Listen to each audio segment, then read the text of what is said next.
This is NDTV.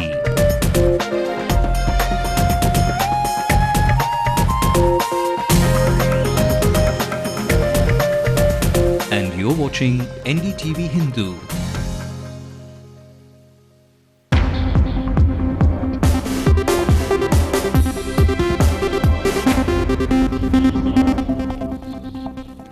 Most wanted man after the Supreme Court judgment, John David, the Navarasu killer, has surrendered in the Cuddalore jail. 8.5 lakh students who took their Plus 2 exams last month will know the results by the May 14th. It's either the Ravi Raj Pandian committee recommendations or another fee hike, say the primary schools, and despite a unified syllabus textbooks, we have books are missing. to abide by the syllabus, but the new books according to the syllabus is not yet given by the government. Karunanidhi urges the centre to act on the UN report on Sri Lanka, and he hopes that the UPA government will act as soon as the official report is published. As Christians get set to celebrate Easter Sunday, the police bigwigs extend their greetings for the people. Government hospitals refuse outpatient receipts to sex workers. Activists say it's denial of basic rights. And today is the World Book and Copyright Day. People celebrate with various book reading sessions organized across the city. Very good evening and welcome to News Tonight with me, Ashmit Kumar. Let's take a quick look at stories coming in from across the country. IPS officer Sanjeev Bhatt's driver says Bhatt went to Modi's house on the day that the Chief Minister chaired a crucial law and order meeting. Santosh Hegde to decide today on quitting the Lokpal panel over Digvijay Singh questioning his effectiveness. Anna Hazare says people's trust has not been dented by the recent controversies.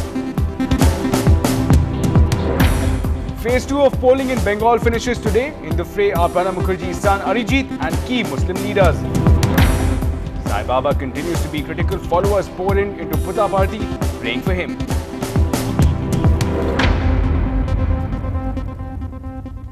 And the latest from the manhunt that was launched for John David is that the culprit has surrendered in the Cuddalore jail. Now, this came only a couple of days after the Apex Court upheld the life imprisonment charges against him. After the Supreme Court order, the Cuddalore police created a special team for trailing and nabbing the culprit. Now the special teams investigated John David's residence in Karur yesterday.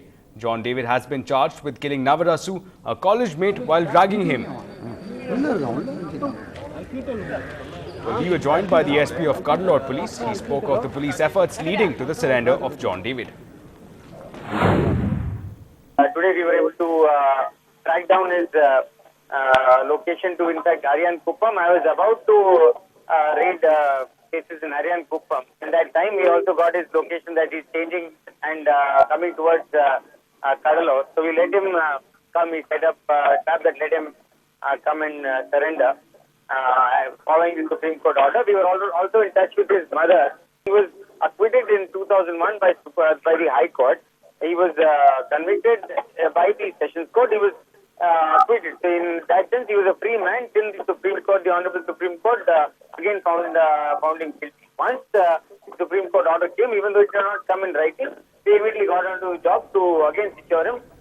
The order was for him to either surrender. If he does not surrender, for us to arrest him. Now, John David's advocate also confirmed that the Navarasu killer had surrendered at the Cuddalore jail. Supreme Court direction body, John David surrendered before the jail authorities today at 4:30.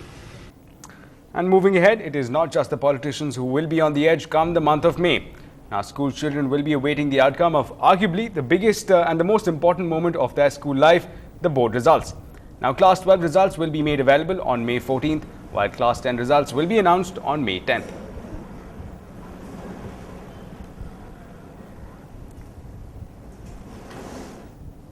And in a move that is likely to ruffle a few feathers amongst the parents' community, the State Association for Nursery and Primary Schools today announced that if the Ravi Raj Pandian committee does not reveal its fee structure by May 10th, then they are going to go ahead with their own fee structure. But there are other concerns haunting the student community as well. Missing textbooks is beginning to take a toll on the implementation of the common syllabus. Now, the schools have also demanded that they want the government to clarify on the implementation of the Samachir Kalvi. It was proposed as a common syllabus for all state boards, matriculation and higher secondary. It was introduced last year from classes 1 to 6, but this year there is an acute shortage of textbooks. Meanwhile, the schools say that they are caught between the government's limitations and parents clamoring for more books. The second thing is the unified syllabus, which was fixed by the government.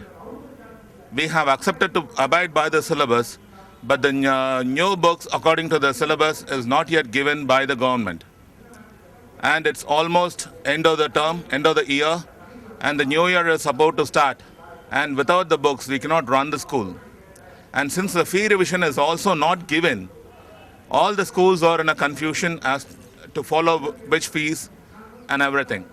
So if the government is not giving the new fees to us, we have decided to follow the fees as following. All the nursery and primary schools will collect 10,000 rupees per annum, and the schools till 8th standard, the middle schools will collect 15,000 rupees per annum, and the matriculation schools till 10th standard will be collecting 20,000 rupees, and the higher secondary schools will collect 25,000 rupees per annum.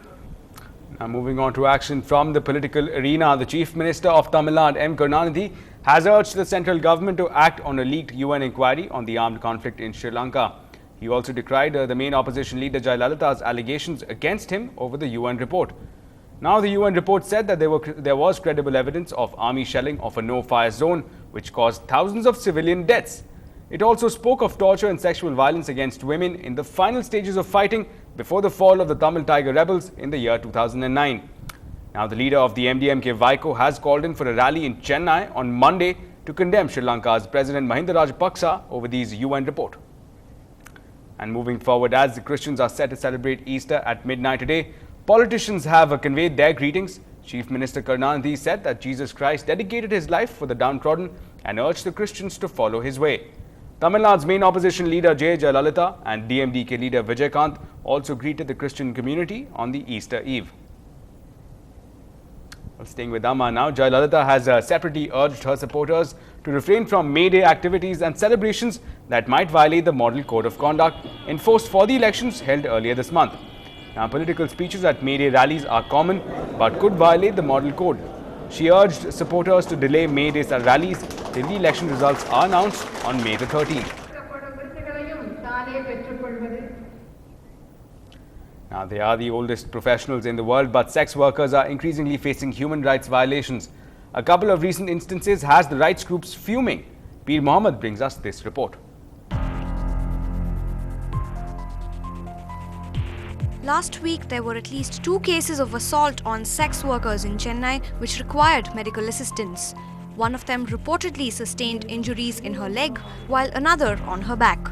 Worse, neither of them could get outpatient records in the government hospitals where they went for treatment. நாங்கள் பாட்டு கம்முன்னு bus ஏறத்துக்கு தான் போனோம், வீட்டுக்கு போகிறதுக்கு தான். அப்போ கூட நாங்கள் நிற்க கூட அவங்கள பார்த்தா ஒதுங்கிடுவோம்.